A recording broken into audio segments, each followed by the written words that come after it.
All right, yes, we are live. Sorry we're a bit late. This was originally scheduled for 10, and I overslept this morning, and I really needed the sleep. So that was good. And then we were a couple of seconds late just because I was double checking my settings. For some reason, in OBS, it keeps reselecting the Vega 8 that's on my motherboard, which isn't as powerful as the RX 580 I have installed, and so I have to keep selecting that again. So hopefully this will be a good stream without a lot of, blockiness or anything like that. So, how you doing, Darth? Okay. We were supposed to get a couple of others in. I don't know if they're going to make it now that I changed the time.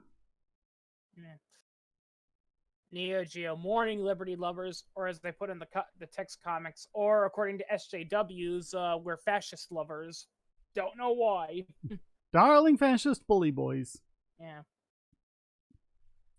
10 points if you know where that's from. I would love to go up to those SJWs if they call me a fascist and just be like, do you even know what a fascist is? And their answer is probably just gonna be, it's what you are. Okay. Yeah.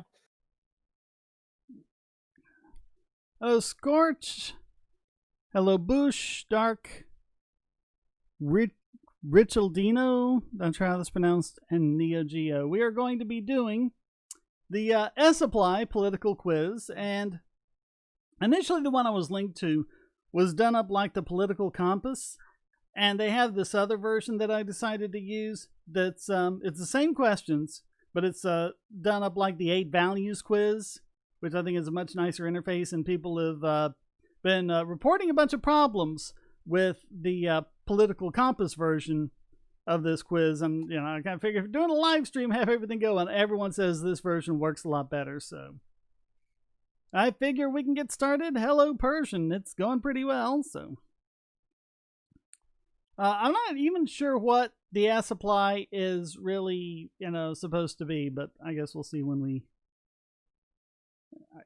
I'm going to proceed unshuffled in case anyone wants to do it with me. We'll have the same questions, hopefully.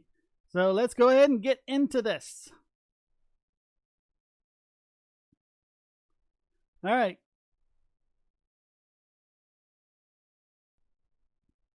Freedom of business is the best practical way a society can prosper.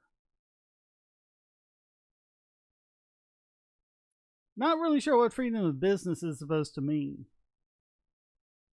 Because are they trying to imply, like free markets, or are they trying to say, businesses should be allowed to do whatever they want whenever they want, because right. Because surprisingly, as a capitalist, I'm against that, because businesses have to respect, private property and whatnot, but well, businesses are run by individuals, so they're under the same ethical restrictions as everyone else. How you doing, Pip? Hello. Oh yeah, there's a lot of noise in the background, so it's kind of hard to hear you. Oh really? How much noise? It's kind of a buzz and maybe some white noise. That may or may not be my fan. Ah, okay. Yeah. I think a lot of it may be the ever-popular 60 hertz hum, too.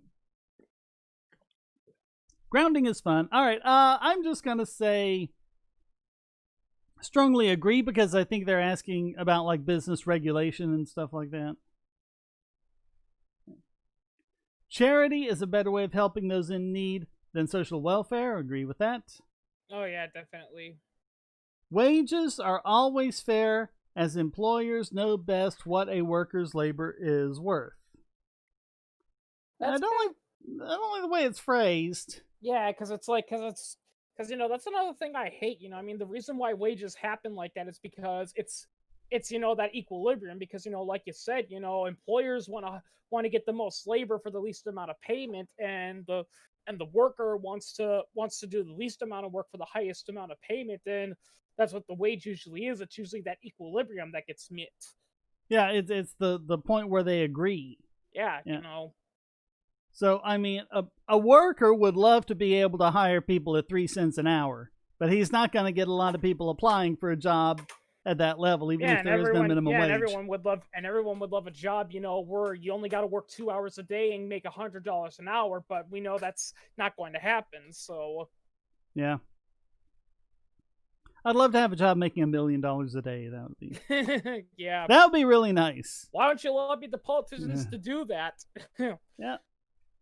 Make the minimum wage $1 million an hour, and then we'll all be rich because that's what they did in Zimbabwe, and now Zimbabwe's the richest country in all of Africa.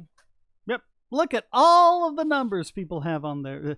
Actually, I think they're not even using the Zimbabwean money anymore. I think everyone just uses US dollars. Well, they do use the Zimbabwe money, just not as currency. They use it for things like kindling, wallpaper, and other stuff like that. Basket weaving. What was that, Pip? Basket weaving. Basket weaving. Oh, yeah, that too. Make the baskets out of money, yeah. Yeah.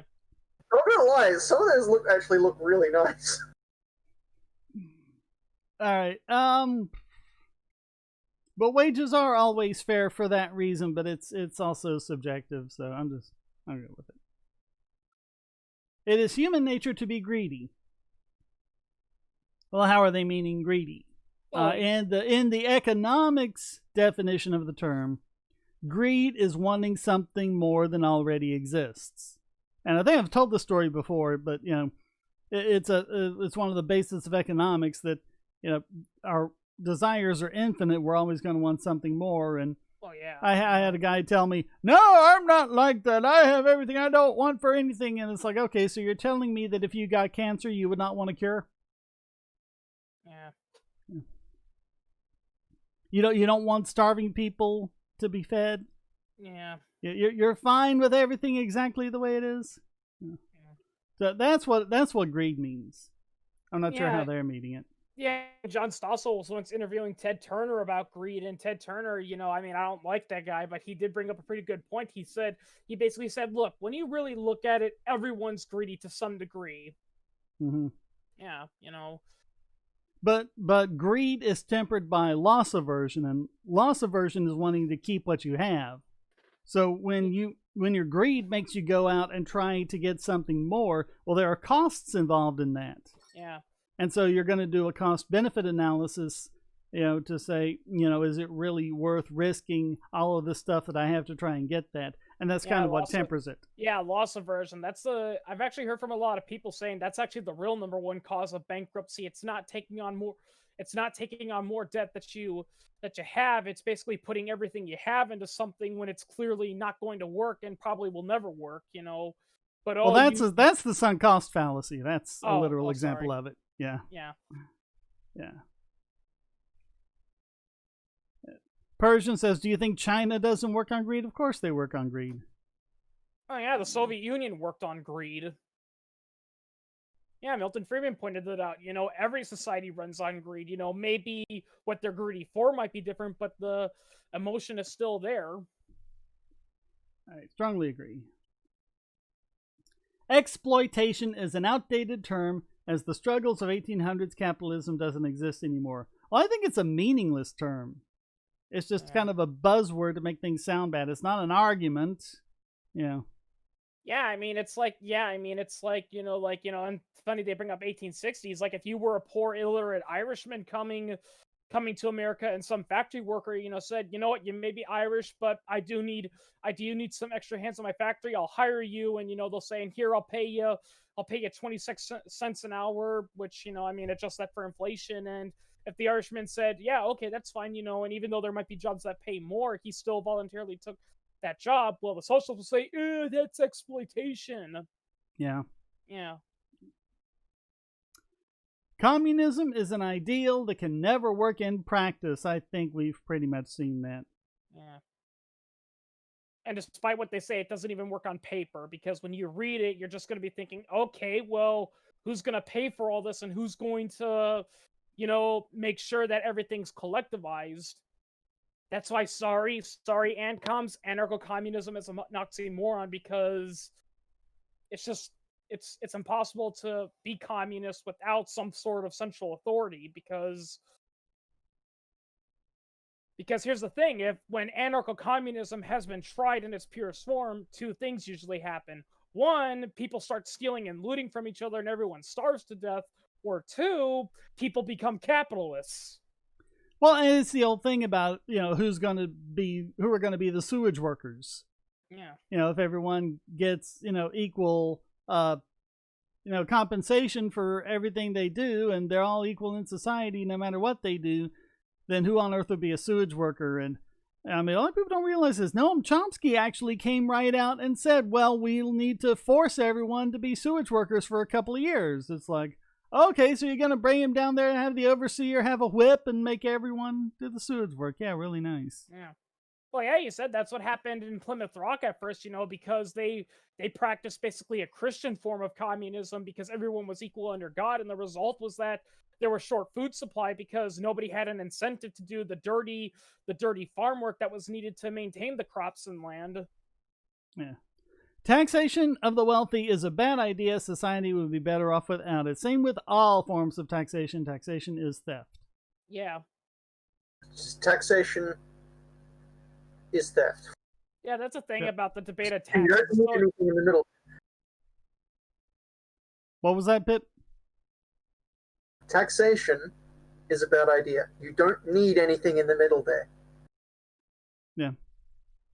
Oh, Persian said it funny. He said, anarcho-communism is not an oxymoron. It is entirely possible for a stateless, moneyless society without property.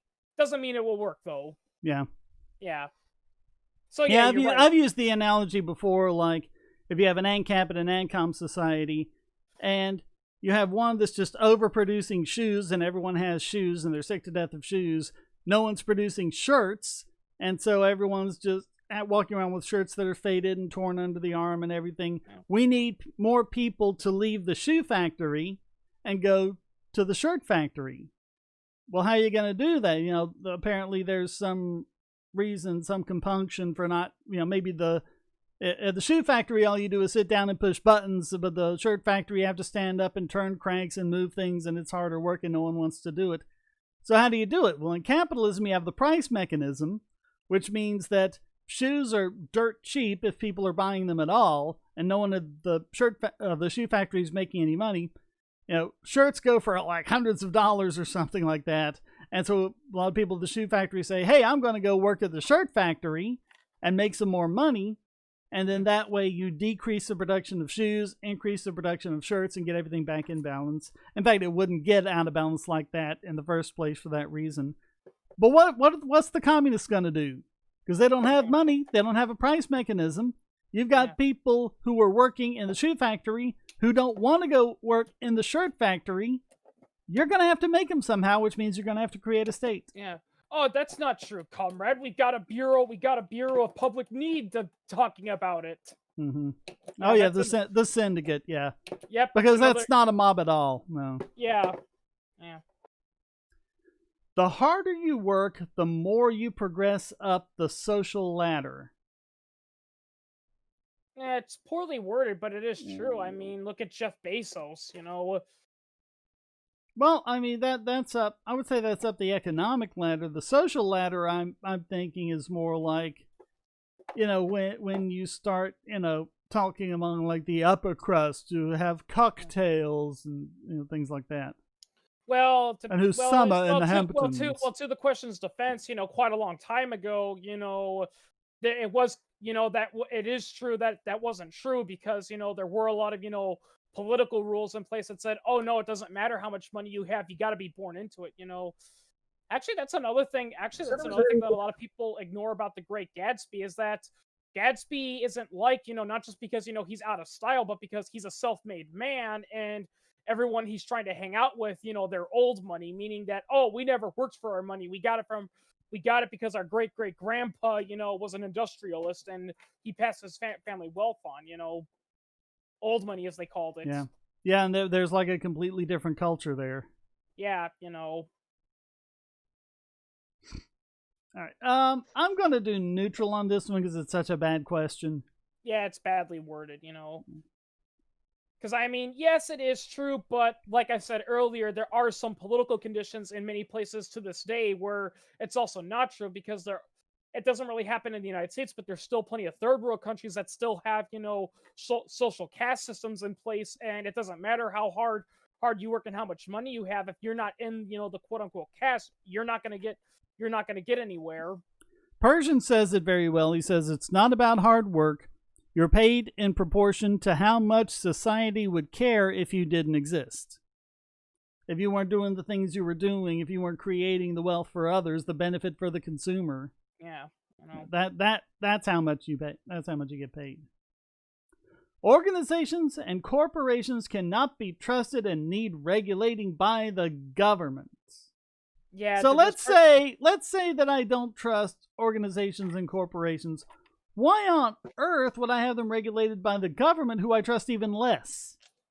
Well, yeah, not to mention corporations are a creation of government. Yeah.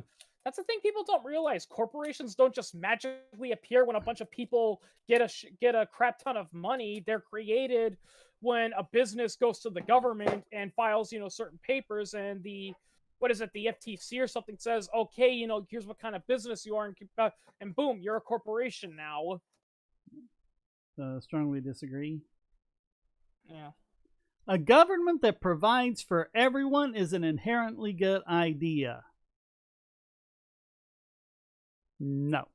Yeah, because as the old saying goes, if the government can give you whatever you want, it can also take whatever you have. The current welfare system should be expanded to further combat inequality. The current welfare system is what's creating inequality. Oh, yeah, exactly. And I'm not just saying that because we're old white people. Walter Williams and Thomas Sowell, they have said that, the welfare system is the reason why blacks, have, been held down, these past couple decades. Because, beforehand, they had an incentive to work, but now that we're giving them everything, they've got no incentive to work. And as a result, they end up in the situation they're in. And that's not me saying that. That's what Walter Williams and Thomas Sowell said. Mm-hmm. Yeah.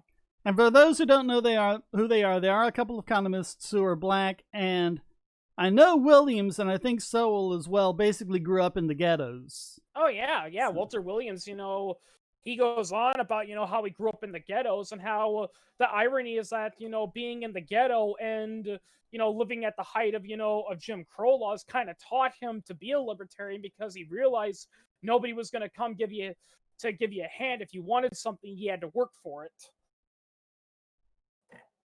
Emperor Picard says, but communism has labor vouchers, which is somehow completely different to money.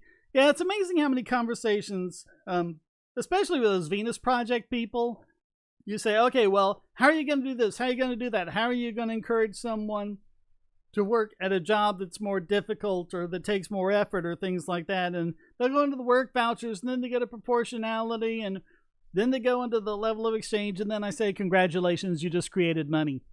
Yep. Okay, so we're disagreeing on that.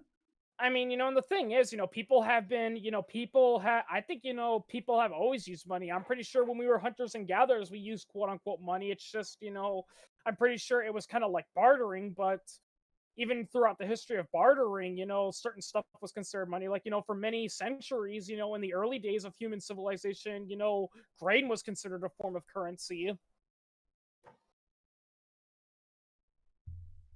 The brightness on my webcam is doing weird things. Oh. I've got a new one ordered. I think this one's just old and it's... Yeah. Right. Anyway, okay. Question 12. There are 46 all total, by the way. Land should not be a commodity to be bought and sold. I think we are firmly in commie territory here. Yeah. To quote Pocahontas, the earth is just a dead thing you can claim.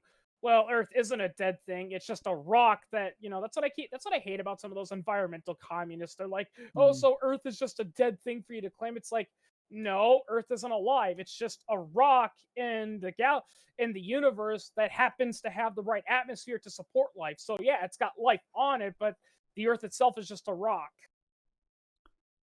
All industry and the bank should be nationalized, and now we're in fascist territory. Yeah. Class is the primary division of society. Well, in a perverse way, I will agree with that. But I don't think the class is rich versus poor or white versus black or anything like that. I think it's the ruling class versus the rest of us. Yeah. And that's the funny irony is that, when the Soviet Union, became a quote unquote classless society, it didn't get rid of, the rich versus poor. All it did was it created, okay, here's the type of class you are. You're either just a common worker or you're politically connected. Economic inequality is too high in the world. Why is inequality such a big deal? If everyone is, I mean, okay, if you've got a place where everyone is dirt poor, but they're equal, but then you've got a place, like America, where basically no one is starving and we've all got, the basic needs, but there's more of a division between that and Jeff Bezos. I mean, you're still better off. This was done.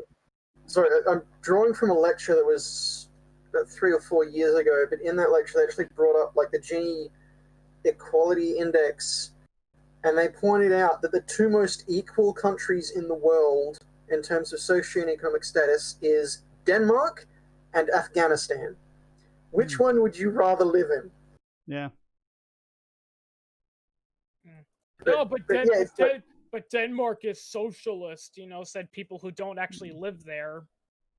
Well, the problem is, like, I hear people sometimes go on about equality of opportunity, but I don't think that's even achievable, because if you have two people, one comes from a poor household and he has not had many opportunities to gain things like work experience or skills or education, and you have another person with a highly wealthy household that has had opportunities to has had the available resources given to him to pursue, high education, all of that. Even if they're given the same opportunities, there's not anything to say that their ability to take advantage of those opportunities will be equal. So really, the only equality that one can actually achieve is equality under the law. Yeah, that's what I say. That's my policy. My philosophy is EULO, EULLO, equal under law only, because the truth is, unless you want to live in, what was that short story called, Henry Berenson or something where you're gonna literally make everyone equal by putting weights on them or radios on their head. It's impossible. Harrison Bergeron. Oh, Harrison Bergeron. Okay, yeah. Which, by the way, Simon Whistler apparently thinks was actually a response to Atlas Shrugged. It's like, really, Simon? Really? Yeah. No. It was kind of clear where Vonnegut was going with that. He didn't leave a lot of. Yeah. Kurt Vonnegut, it's pretty funny because everyone says, but wasn't Kurt Vonnegut a socialist? And he kind of was, but from what I've read from him, he wasn't a socialist because he believed in it. It's because he confused, the corporate mercantilist system in the United States for capitalism, which it wasn't. He was one of those kinds of people. He thought capitalism was socialism and mercantile corporatism was capitalism. So, yeah. Sometimes it is right that the government may spy on its citizens, blah, blah, blah. No way, Jose. No, get a warrant. Yep. You have to quote this old cartoon I saw one time. Where's your warrant, Flatfoot? Authority figures, if morally correct, are a good thing for society. No. I have a problem with that word, morally. Yeah. Morals mean different things to different people. Yeah. And not to mention, here's another thing that many people have always pointed out. Like, let's say there is a benevolent dictator, and he is legitimately benevolent. He knows everything is right. He makes all the right decisions. Fine. But what's going to stop the next guy? Mm-hmm. Yeah. Well, and also when you have, like, an authority figure who's considered to be, morally correct, then it ends up being switched around. We're not listening to this guy because he's morally correct. Anything he says must be morally correct just because he said it. That's the authoritarian mindset. Oh, yeah. Strength is necessary for any government to succeed. Well, I can agree with that. I just don't think it's a good thing. I don't want governments to succeed. Yeah, I know. I want them to go away. I think I'm going to have to do neutral on that one. Yeah. Only the government can fairly and effectively regulate organizations. No, they can't even regulate themselves. Only the government can. No. Mm-hmm. Yeah, like isn't there that one government agency that you actually legitimately like, Shane? It's that agency that's in charge of government accountability, but the sad Mm-hmm. thing is that they can't really do anything except No, point it out. they just advise Congress. They don't have any power. But man, Yeah, the stuff they can point out is just epic when they yeah. especially when they go after like the government's cybersecurity and how terrible it is. Yeah, Bradley said the Soviet Union was the best example of a kind benevolent leader being replaced by an asshole. Well, Lenin wasn't the benevolent leader that a lot of people think he was either. Right. Mandatory IDs, no. It's funny about mandatory IDs because people are like, oh no, we don't have we don't have state IDs. We would never implement a law like that. However, if you own a car, you have to have an ID that you have to have a license that just so happens to have your name, birth date, and other personal data on it. And now, if you want to go on a plane, you have to have the special one with the star, which means that the government has all of that. The federal government has all of that data as well. And yeah, now it's a national ID card. Not to mention, there's that do not fly list, which is basically taken straight out of Franz Kafka's, the trial. It's like, well, what am I on the list for? We're not allowed to tell you that. Well, can I get off the list? Well, sure, but you got to fight it in court. Well, how can I fight it if I don't know why it was put on the list? Yeah. And a lot of times it wasn't even you, it was someone else with your same first and last name. Oh, yeah. In times of crisis, safety becomes more important than civil liberties. That's a false choice. The two go together, and the analogy I've always liked with that is that if you have a balcony on like the 20th floor or something like that, and there's no railing on the balcony, there's no safety system on that, you're not going to walk up to the edge of the balcony because you're afraid of falling off. If you put the railing there to keep you safe, then you'll be able to go to the edge of the balcony and look over because you'll be secure from falling over by the railing. So actually, safety and liberty go hand in hand. Also, Shane, you brought this. This reminds me of this. I forgot what it's called, but it's that effect that happens where when you mandate, a safety measure in place for a certain activity, people end up acting in a behavior that kind of contradicts it. Like a good example they brought up because they did a test with this, when places, mandate, that people have to wear helmets, while they're taking their bike, no exceptions. They found out that, yeah, more people were wearing helmets, but they were also doing things like driving, like riding their bikes faster and also taking more risk, by weaving in and out of traffic. And I don't care if you got a helmet on, if you're hit by a car going 30 miles an hour, you're not going to walk away from that unscathed, In a physical altercation, the metal chassis that weighs 2 tons is going to win. Oh, yeah. Yeah, and I mean, and that's the thing that people are pointing out. It's like, yeah, you're at a higher risk of getting injured if you don't wear a helmet, but that's also partially, an incentive to ride your bike safer, because okay, I'm not protected, so I gotta speed carefully. Whereas a lot of people, if they're wearing a helmet and padding, they're thinking, oh, I'm protected, I'm okay, I can do that, and then bam, you get hit by a truck. Yeah, it's the Peltzman effect. Look it up. Yeah. Yeah, it's just a false choice, and they've been, Ben Franklin spoke about this, so this isn't a new idea, giving up your essential liberty to obtain a little temporary safety. It doesn't work. All you do is end up losing both. So. Oh yeah, and we're seeing that today with COVID-19. I mean, the government mandates everyone stay indoors so we're all safe. And when they get out, what happens? Well, we all get sick again because there's no one with herd immunity to protect us from when it's time to come out. If you have nothing to hide, you have nothing to fear. There's another good one. If you have nothing to hide, you'll have nothing to fear. Well, the thing is, and we've seen this plenty of times with many famous, police abuse stories, the cops will find something to get you. If they want a nap, if they really, if they're in a really bad mood and they just want to arrest you for that particular day because they woke up on the wrong side of the pillow, they'll find a reason to. Yep. Yeah. And remember, you commit 3 federal crimes a day, just living your life. It's like that scene from that really obscure, teen comedy movie Porky's, where the sheriff is like, we're gonna have to suspend your license for what? You're driving with a broken taillight. My taillight's not broken. And he smashes the Now, taillight. Yep. Now it is broken taillight. Yeah. All right. The government should be less involved in the day-to-day life of its citizens. Well, I'll agree with that. I wouldn't stop there, but that's a good start. Yeah. I mean, I think Hawkeye pointed that out. People are like, but if we had anarchy, people would be going around raping and killing each other. And he's like, it's like, dudes, 90% of your life is led by anarchy. Like, when you get up and go to work, like, is there a bureaucrat saying, okay, it's time to get up and go to work? No, you already do it by yourself. Yep. All right. Without democracy, a society is nothing. Yeah, because we need the mob. Oh, yeah, majority.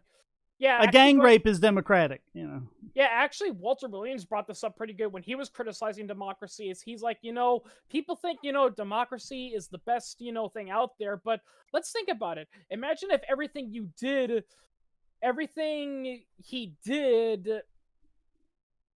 was in a democracy, like what you could eat, what you could wear. Jury nullification should be legal. It already is. I was about to say, I thought it already was. Yeah, it is a long-fought, hard-won, 1,000-year battle to give you, and when you sit on any jury for any reason, the right and the power to judge the law as well as the facts in any case that comes before you. Yeah, it's still legal. It's just that now courts are more shady with it, and basically they're told, okay, don't tell the jury about nullification, that they have the ability to do that. Force them to only consider the law at hand, and if anyone even thinks about jury nullification, have them declared biased and kick them out. Yeah. Yeah. In fact, they'll actively lie to them and say you're only... we've told you about the law, and now you have to judge the facts, and only the facts and not the law, and that's a lie. Yeah, that's, I also hate it when, they do that because they're like, well, we want to make sure the jury is unbiased. And I'm thinking, no, a jury should be biased. The way proper justice is supposed to be done is, the bias is, I'm going to assume this guy is innocent until you can show me evidence that he's guilty. Mm-hmm. That's the whole point. The smaller the government... I really don't like this focus on bias that everyone has. It's like, yes, bias exists. Everyone has it. Wear it on your sleeve so other people can consider your bias along with your words and opinions. Yep. That's another thing that drives me crazy about Simon Whistler, because he has his bias all over the place, but he tries to act like, he's just someone giving information. And yeah. Well, to be fair, I've heard that not all the opinions are his own. A lot of it is his writers, but, he's even admitted that, in his more laid-back channels, that's not what he thinks. It's just that, that's just what he still chooses to say it. He still chooses to say it. I don't think it matters whether or not it's his writers, because if it really is his writers and he doesn't agree with it, then why is he saying that? Yeah, he has agency. That's a cop-out. And Persian, that's not true. There are plenty of companies that make very good money catering to a very small percentage of the population. So, no, it's not. Laissez-faire is not mob rule in any way. Yeah, perfect example being, the manufacturers of luxury cars. Or even people who make wheelchairs. Not a lot of people need wheelchairs, but... Yeah. The most wealthy people have the most say in the marketplace. Well, we know that's false, don't we? Yeah. Well, yeah, that's not true. You brought that up, that big pet peeve. People always say, well, if the government doesn't have the information to determine what people want, then how do you know investors and wealthy people have that information? Well, they often don't, but the difference is that they take the risk themselves. If they make a bad decision, it only affects them, not everyone else. Whereas if the government makes a bad investment, everyone loses because they paid for it with our money. The smaller the government, the freer the people. The freer the people. Yep. Yeah. That's how it works. The government should, at most, provide emergency services and law enforcement. I mean, And I would even go so far. I mean, emergency services and law enforcement shouldn't be monopolies. You should have the option to take your money elsewhere if you want. yeah, that's what I would say. I mean, yeah, I could understand an argument that maybe the government can be like in charge of some things like courts and policing and whatnot. But again, it's like, one, they need to be held accountable, and two, they shouldn't be a monopoly. Like only, the city police can do the policing. Like civilian militia should also be allowed to do that. Actually, well, because I mean, if they say that smoking a marijuana joint is against the law, and most people don't agree with that, but they say it, and then the police go and they arrest you for it, and then they take you into court. It's all the government doing that. And who do you go to appeal to that's not the government? Yeah. If you had said, no, I'm going to, put my money with a different police force that doesn't go around arresting people for that, then the police would stop doing it. If you had your choice of your own courts, you say, I want to go to a court that actually considers justice and not just what politicians scribble on paper. Yeah.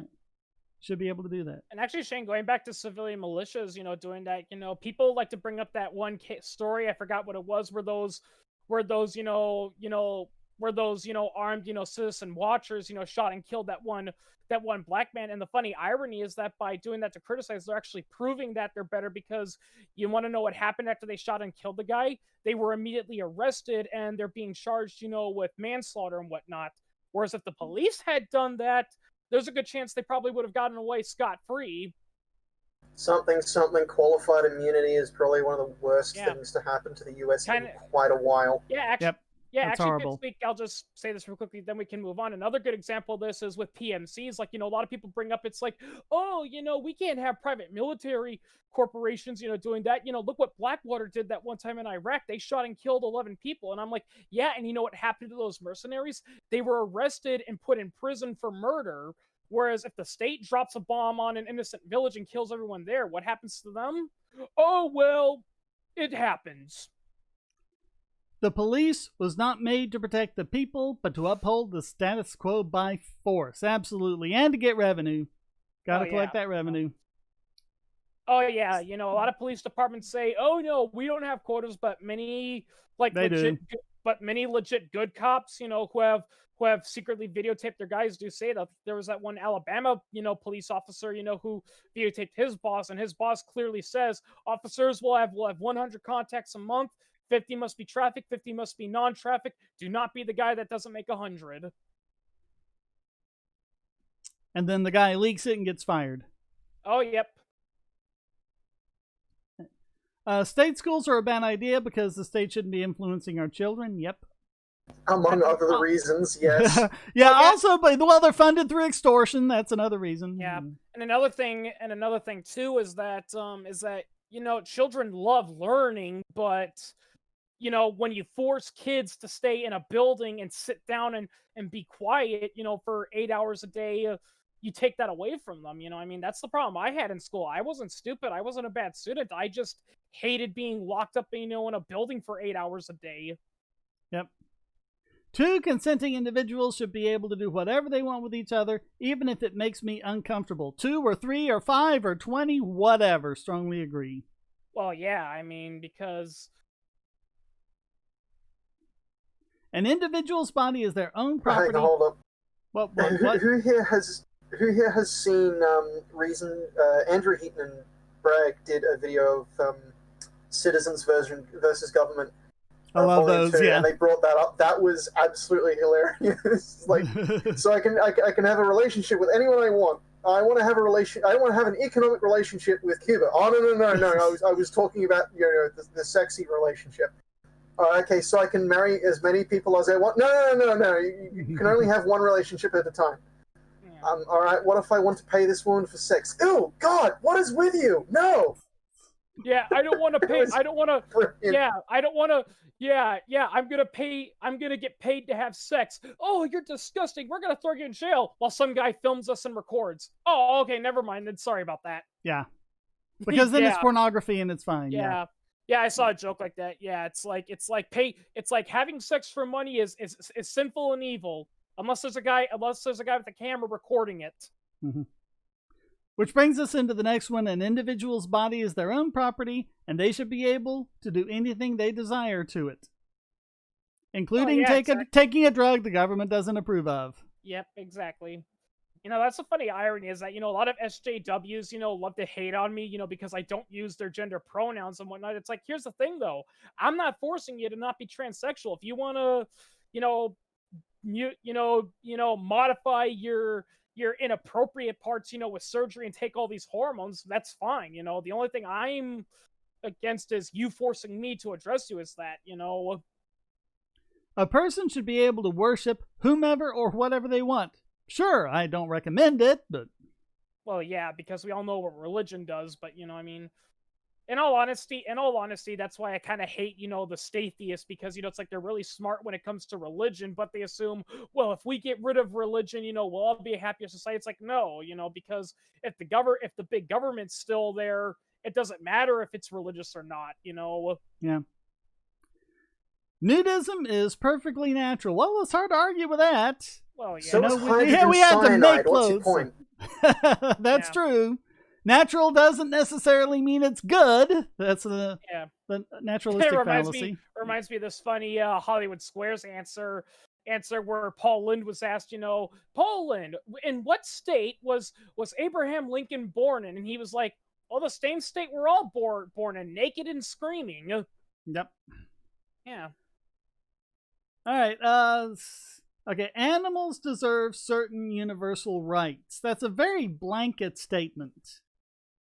Like, I believe that animals should have rights, but because they're not sapient, the rights to just be, I know some animal lovers won't like it, but they got to be treated like property, So, yeah, they have, Well, sapience isn't an on-off thing. I mean, if you've got a 2-year-old in your house, you don't give him complete autonomy. You don't let him have the right to keep and bear arms or whatever. Oh, yeah, that's true. But, But, if like your dog's the same way, your dog has certain, sapience to know that, he wants to be alive and he doesn't want people to abuse him.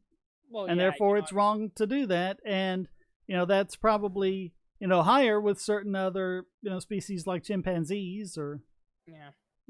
Well, I would put it a different way. It's like, yeah, a toddler doesn't have, the intelligence required to safely operate a firearm, but that doesn't mean he won't develop that later. Like with, underage kids and stuff, because that the brain will develop. It's just that for their own safety, there is a justification to limit their actions to an extent because they do not yet know any better, whereas animals can never develop that kind of intelligence. I mean, it's what makes them animals. Yeah.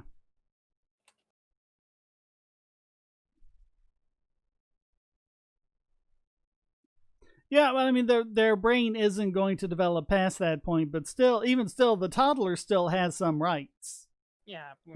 Don't kill the toddler, don't abuse the toddler, things like that. That's what, in all honesty, Shane, that's why while I do agree, that the state, should not be controlling your child, at the same time, I don't like those people that are saying they're my children and my property. It's like, no, they're not your property. You're like I think what you said, a trustee to them, basically. Yeah. Yeah. But you don't actually own them, you're just their trustee, All right. Well, another thing I would add, actually... God, I had it.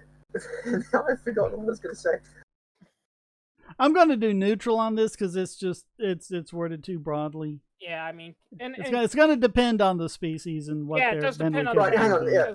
Sorry, I remember what I was going to say. To an extent, an animal's behavior is dominated by their instincts, whereas humans, that's not necessarily true. Yeah. Because the whole concept of free will and stuff, our brains are developed enough to be able to make decisions that go directly against base instinct. I mean, and even though you can train an animal, how do you train an animal with rewards for good behavior and punishments for bad behavior, which tie into the instinctual behavior of, I need to get food and I need to self-preserve. Well, you just look at things like if you have a dog, generally before they sit down, they turn around 4 or 5 times, because if you're out in tall grass, that makes a little nest. well, that's not going to do anything just, on your bed or on your carpet or whatever, but they still do it anyway. They don't have the level of cognition to realize, oh, I'm not actually in tall grass. I don't need to do this. And not to mention, even with completely learned behaviors, it's like you lead an animal to perform a certain set of actions and then give it a treat, give it the same command, and if it does if it repeats those same sets of actions, it gets a treat. So you're basically creating a new action reward. It's almost like writing code in a computer. It's like but you sort of do it manually because you can't enter an animal's brain and make those connections manually. It's you're teaching a self-learning computer how to do things that doesn't give it free will. I'm going to say neutral just because it's worded too broadly. Yeah. Right. Gender is a social construct, not a natural state of affairs. Oh my God, is that badly worded? Yeah, and I'm sorry, people, but and the biggest problem with this is that it's like what defies is that we always talk about how gender is clearly biological in order because it depends on your chromosome, not just what kind of junk you have in the trunk, but also your chromosomes and your brain chemistry. And there's always exceptions, but they try to say, oh no, gender is different from sex. It's like, well, what's the difference?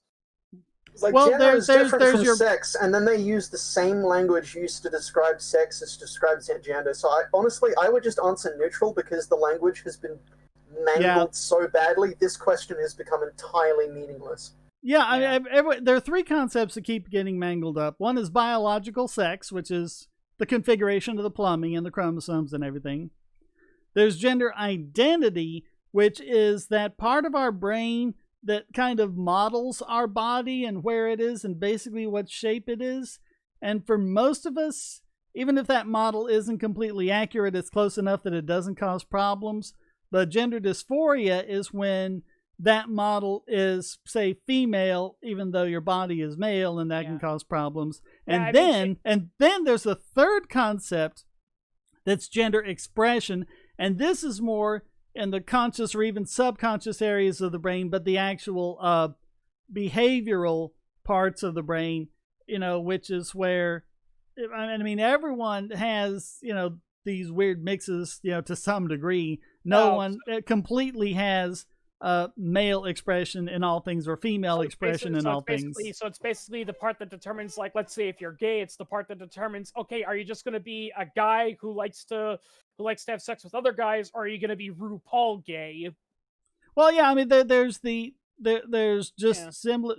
gay, which is the part of you that's being attracted to men, and then there's the more effeminate kind of gay person, which has that gender expression that is more feminine than masculine. All of those are different and distinct concepts, and they're just getting all lumped together, and that's causing problems with the discussion. That's the reason why me as a bi man, why I hate, the quote unquote gay rights community, because it's like, another thing I really hate is when they say gay people have culture. It's like, no, we don't, because gay is just, it's just, how your mind works, but that's just, saying gays have culture is like saying people with autism have culture. We don't, we're our own individual beings, Yeah. All right. So gender is a social construct, not neutral, because that's that poorly worded. All of the concepts are just thrown together and muddled together. It's just a bad question.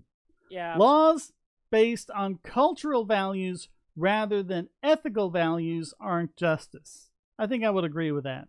Yeah. The law should have a firm ethical basis. Well, yeah, going back to religion, there's so many bad laws that have been in our historical past, and people are like, well, why do we have these laws when they're clearly not ethical? Well, because it's in the Bible, and the Bible says so. It's in the Bible or the Quran or whatever. Autonomy of body extends even to minors, the mentally ill, and serious criminals. What extent are you talking about autonomy? But they still basically have the right to live and not be abused. Well, the thing with well, the thing with minors and things like the mentally ill is, I think you've mentioned this several times before in several debates. Like, if you're going to take away someone's rights or their autonomy, it has to be done through the court system. Like, it has to be proven in court that this person either doesn't deserve to have those rights, or like they're so mentally gone that they can't, take care of themselves. The problem is, a lot of states have the mindset that, like, if you're mentally ill or a minor, you automatically don't know what's good for you, so therefore you're not autonomous. Yeah. So they just skip, the proof part. That's the reason why, even though I do agree we don't do enough for the mentally ill, I think setting up, state mental health institutions are a bad idea, because they have a nasty reputation of being, oh, you've got a mental illness, well, you're automatically, not sane enough, to take care of yourself, so we're taking you into custody. I mean, I'll agree to it. I'm reading that as being, the basic human rights. And actually, and I should just put this out real quickly. And going back to the serious criminal, big problem, and why serious criminals, often reoffend is because when they're released, we don't treat them like, people who have served their time. Like you said, like, if they've served their time, it should be erased from the record, and it should just be, okay, you did your time. Don't commit another crime again. Go back out in society. But we don't do that. Homosexuality is against my values. Nope, do what you want. Unless someone's trying to hit on me, I don't care.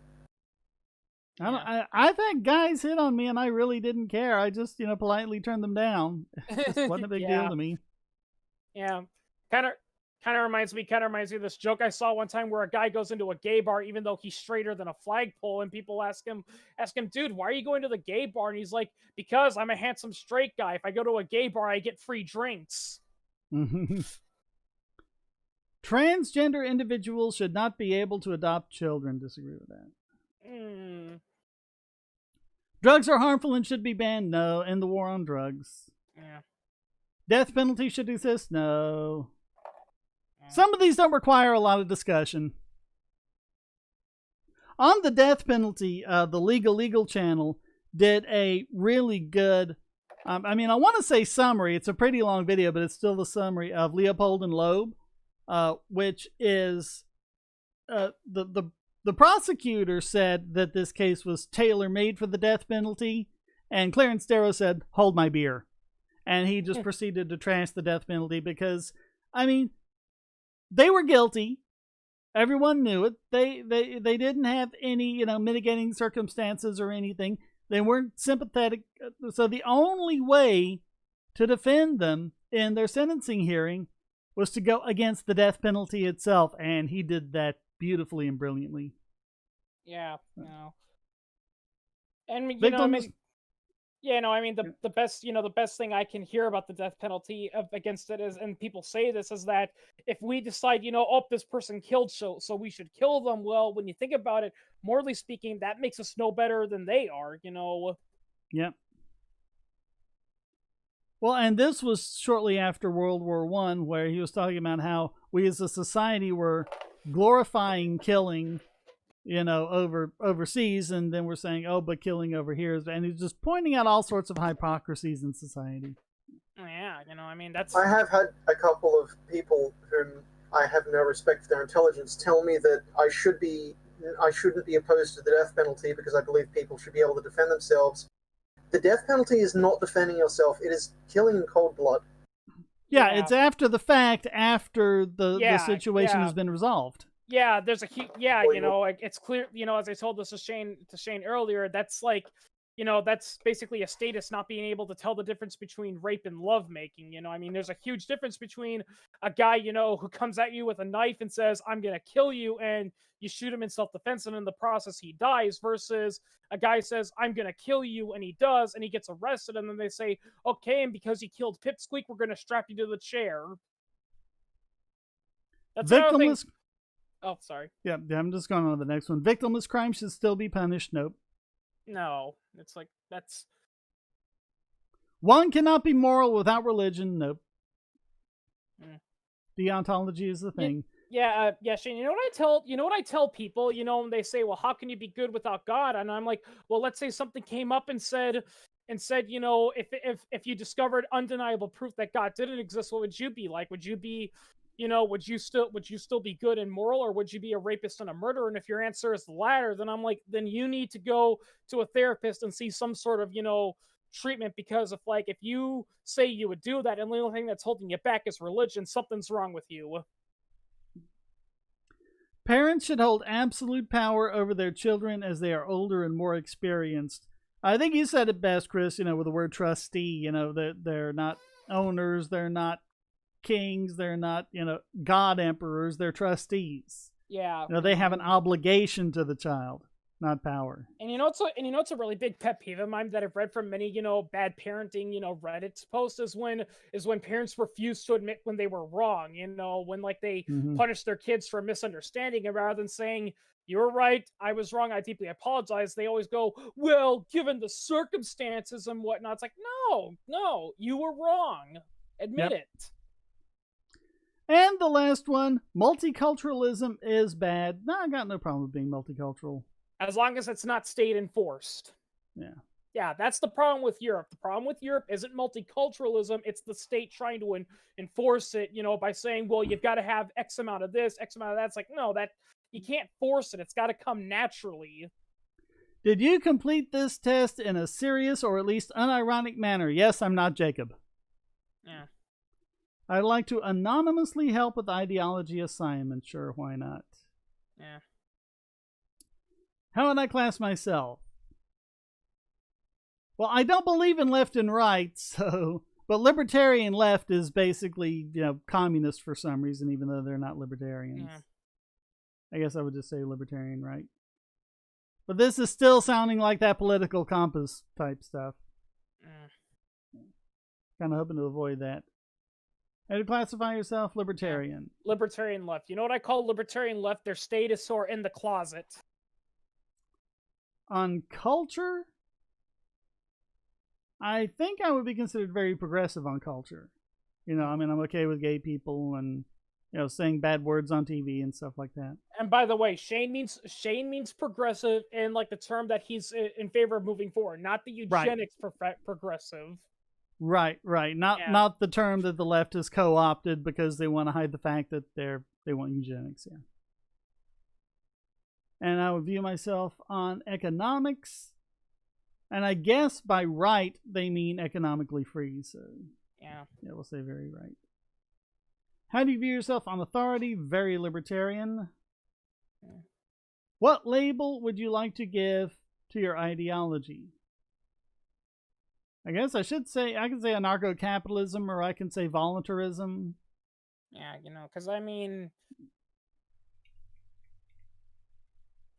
you're kind of weird like that, Shane, because it's like, you're not against anarcho-capitalism, but you're not saying I'm an anarchist. It's more like, you're just more like, hey, if we have to get rid of the state in order to be a truly voluntary society, well, then so be it. Well, let's just, like I said with the police, let's just have, competing firms we can go with. And if I don't like what the police are doing, I can take my tax money, say I don't want my tax money to go to those police. I want it to go to this other police force. Yeah, I guess, you're in your ideal world, you have the ability to easily say, you know what, I don't like living in the United States. I'm going to move to Ancapistan. Stuff like that. All right. And I don't know why it says next. Do I click on anarcho-capitalism or next or what? That's still letting. Okay. I guess I click on next. All right. My gender, I'm a guy. How old are you? 51. How old are you? None of your business. Well, it has a refuse button. Yeah. So. Well, technically Shane's 50, but he identifies as a 6-year-old girl. And no joke, that was something that I did see on TV. It's like, there's that guy who... Yeah. I saw him. Yeah, and it's like, look, I'm all in favor of doing, what you want to do, but that guy was just freaking creepy. All right. Which religion? Yeah, I'm an atheist. Yeah. Oh, weren't you born a Methodist or? Yeah, I was raised Methodist. Yeah. Yeah. I probably have to scroll all the way down. Does that mean that when you got baptized you had to take a bath then? Oh no, Methodists are just sprinkle. Oh, okay, yeah, because Yeah. I do know There's a whole bunch of jokes around here about Baptists and Methodists, and the Methodist is all just like even a drop of water gets on your head and you're baptized, and with the Baptist you drown people in a swimming pool and things like that. yeah, like that one joke. Yeah, like that one joke I saw where a Baptist preacher is giving this naked little boy a bath, and an officer goes up to him and he's like, preacher, why the hell are you giving that underage boy a bath? And the preacher's like, I'm not bathing him, I'm baptizing him. And the cop says, but you're a Methodist, and he catches him because Methodists don't do that. Yeah. All right, so United States. Do you focus on the sciences, STEM, or humanities? I'm more of the sciences. Yeah. Well, I mean, good science, one that's not corrupted by the state, is for the humanities, Would I be considered a private sector worker? Since I'm a freelancer. We'll say private sector worker. You still there, Pip? Yeah, I'm still here. Yeah. All right. I have a bachelor's degree. I'm a dropout. Same. I'm in a small town. This is becoming a suburb of Charlotte slowly, but it's growing. Still kind of a small town. It's just, I ain't gonna lie, that's something I kind of hate. Like, it's like they think you're some sort of failure, or you're not skilled enough simply because you dropped out of college. When are we as a society gonna realize, contrary to popular belief, you don't need a college degree to do most things. Most things you can easily learn on the job, or go to a trade school for a couple weeks and learn. Work out on a regular basis. It's like, oh no, you gotta go to an expensive school for at least minimum 2 years. Why isn't this working? That's another thing too. Why 2 years? Because there's a lot of stuff that you could easily learn within a matter of weeks, maybe months at the most. But it's like, no, you got to go for a couple years at the minimum. It's not letting me click for some reason. It's on the last question. Last job I had, I was sent by training by my work. It was a 3-day course, and then I was back at work. Yeah. Pittsburgh. It's like we need you to learn this drafting software. Here's a 3-week course. Like we paid for you, plus we paid for your lunch. I'm like, right, awesome. So I went to this course for 3 days, and then I came back to work. It's like, cool, we need you to do this. Like, right on it. Got it done in 2 days. Back onto the next project. Like, you really don't need to go to uni for 4 years. Pittsburgh, I think I know why colleges often require you to attend school for at least a minimum of 2 years, but not necessarily 4 years. I think it's just another way for them to just get away with charging you, ludicrous amounts of money. Okay, I've got the results now. I had to click a whole bunch of times. And it says I think the website was loading just for a bit, which is why I wasn't responding. It didn't say that. It didn't give me any clue to that. Note the progressive conservative scale has changed from -16 to 16 to -10 to 10 because it was dumb that the original Sapply used a different scale for that axis in the first place. Okay, so I'm down on liberty and I'm down on right, but I'm way up on progressive. This must have been because of those neutral questions. The right-left axis is 9.3, and auth-lib is -8, even though that absolutely should be -10. What is y'all's thoughts on Chaz? I think Shane mentioned that it's not going to work. Yeah, it's already falling apart. Yeah, we would support it if it was being a legit self-autonomous zone where it was basically a free market and no government regulation. But no, they're trying to make it a commune, where everyone shares everything, and as a consequence, it's falling apart. As far as I'm concerned, the entire thing is just bait. Yeah, it's political bait for Trump. I don't support the police state any more than they do, but I still find it so funny find it so funny, like when Chaz goes down to shit and there's a riot, you know, in there, and the cops are like, "Oh well, we can't go there. You're a self-autonomous zone."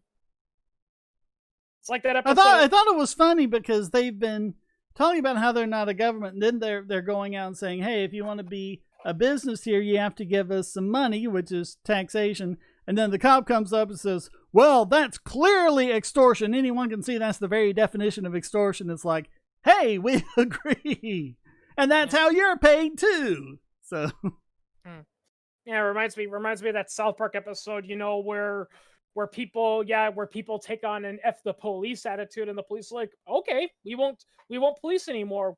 We're gonna shut down the police department and convert it into a hula dance instruction school." And so I guess we've got the left right, which is a completely bogus thing anyway, but it has me more to the right. Authority and liberty, I'm down towards liberty, and I think the only reason I'm not all the way to liberty is those badly worded questions. Then you have progressive and conservative, and I don't think that's the modern meaning. I think that's the literal meaning. Progressive, as in progress, you want society to change and grow, as to conservative, where you want to preserve society's traditions and everything else, and I'm mostly progressive on that. So for the most part, I think that was pretty accurate. Hey. Y'all want to see an ultra-conservative? Go check out John Doyle's channel. That sounds painful. Yeah, he said, apparently according to this Grand Emperor, this John Doyle's guy, apparently he says we need to ban porn and prostitution because that kind of stuff leads to degeneracy. Oh yeah, there's another word that doesn't mean anything. Degeneracy. You can just throw that in. Degeneracy, the watchword of the moral authoritarian. Yep. Yeah. It's like their exploitation. Yeah. Yeah, they're the type of people that are like, "Oh, but if we let our kids watch porn, they'll develop a sexual attraction to animals that go to the bathroom in diapers." It's like, no, there's been stuff like that since the beginning of man. Just look at some of the stuff written on the Egyptian pyramids. Oh yeah. Yeah. All right, any final thoughts to close this out? No. Go on modern day debates and debate statists, creationists, or theists. The thing is, I've been burned in enough debates that I have simple things like the last one was an ANCOM, like debate the ANCOM. So I'm like, okay, I'll debate you on the labor theory of value on one condition. Before the debate, you give me a clear, precise, jargon-free, no backsies definition of labor theory of value, and they can't do it. They either have to load it down with a bunch of jargon or these vague weasel words that allow them to worm out of stuff. So, if you want me to debate you on that, I will, but give me your definition of it ahead of time and stick to it. Kind of reminds me of, the people that criticize, James Randi's, $1 million, competition. They're like, "Oh no, it's not going to work because it's rigged, so we can't demonstrate our abilities in it." It's like, oh really? You have to perform it in a controlled environment, so with double blind testing, to prove it. Yeah. Bradley McPhee. So yeah. Yeah. Now you can visually see how I do the Lord Killing voice. Yeah, a lot of people. You have said that you don't really like it when people say do the Lord Killing voice, because you said it is hard on your throat, right? It is, yeah. Yeah.